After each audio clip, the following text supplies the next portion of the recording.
नमस्कार, मी मयूर गुरुजर, तुमचा market astrologer. आज 22 सप्टेंबर 2024 ह्या दिवशी हा व्हिडिओ मी रेकॉर्ड करतोय.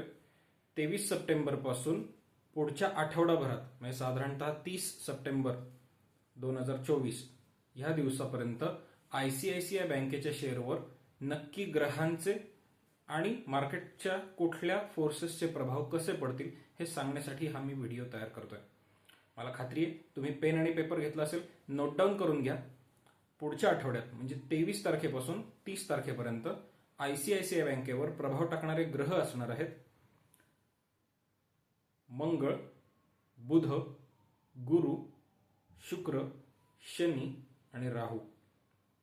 परत एकदा सांगतो, ICICI बँकेवर पुढच्या आठवड्याभरात प्रभाव टाकणारे ग्रह असणार आहेत मंगळ, बुध, गुरु, शुक्र, शनी आणि राहू. हे ग्रह ICICI बँकेवर प्रभाव टाकतील आणि त्यांचे प्रभाव असे असणार आहेत. गुरु हा मार्केटमध्ये फ्लक्च्युएशन घेऊन येणार आहे. मार्केटमध्ये व्होलॅटिलिटी घेऊन यायचं काम ह्या आठवड्यामध्ये ICICI बँकेसाठी गुरु करतोय. बुध हा कॉल ऑप्शन रायटर्सना स्लाइटली नुकसान सजेस्ट करतोय आणि कॉल ऑप्शन रायटर्सचे स्टॉप लॉस हिट होण्याचे चान्सेस सजेस्ट करतोय. कॉल ऑप्शन रायटर्ससाठी कॉल ऑप्शन रायटर्सची संख्या कमी होण्याचे चान्सेस बुध दर्शवतोय. मंगळ हा सुद्धा कॉल ऑप्शन रायटर्सना नुकसान सजेस्ट करतोय, त्यांचे स्टॉप लॉस हिट होण्याचे चान्सेस दाखवतोय. कॉल ऑप्शन रायटर्सची संख्या कमी होण्याची शक्यता दाखवतोय. शुक्र हा सुद्धा साधारणतः तसेच सिग्नल दाखवतोय. शुक्र हा इक्विटी ट्रेडर्ससाठी विशेष फायदेशीर गोष्टी दाखवतोय. शुक्र अजून सांगतोय की पुट ऑप्शन रायटर्सची संख्या कमी होण्याची शक्यता आहे आणि फ्युचरच्या लॉंग पोझिशन बिल्ड व्हायला लागतील. आपल्याला त्याचा मार्केटमध्ये काही विशेष फायदा होऊ शकतो. त्याच्याबरोबर राहू हा मात्र पुट ऑप्शन रायटर्सना फायदा सजेस्ट करतोय. पुट ऑप्शन रायटर्ससाठी फेवरेबल कंडिशन सजेस्ट करतोय.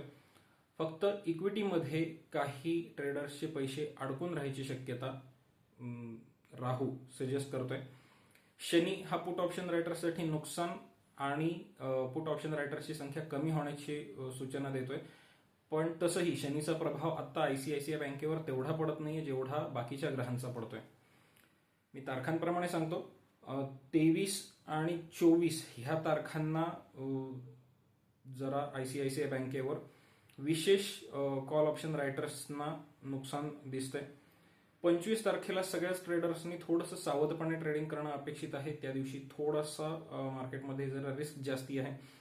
26 आणि 27 तारखांना परत मार्केटमध्ये जरा फेवरेबल कंडिशन्स दिसतील पुट ऑप्शन रायटर्ससाठी. कॉल ऑप्शन रायटर्सना जरा त्रास होणार आहेत. आणि 30 तारखेला मात्र एक खूप विशेष दिवस असणार आहे ज्या दिवशी तुम्हाला फ्युचरच्या नवीन लॉंग पोझिशन ऍड झालेल्या बघायला मिळतील. कॉल ऑप्शन रायटर्सना त्याही दिवशी खूप मोठ्या रिस्क आहेत. पुट ऑप्शन रायटर्ससाठी खूप फेवरेबल कंडिशन्स असणार आहेत मार्केटमध्ये. इक्विटी ट्रेडर्ससाठी सुद्धा स्पेशली इन्व्हेस्टर्ससाठी खूप फेवरेबल कंडिशन्स असणार आहेत. त्यामुळे तुमचे ICICI बँकेमधले ट्रेड प्लॅन करताना त्या अकॉर्डिंगली प्लॅन करा. मला खात्री आहे तुम्हाला व्हिडिओ आवडला असेल.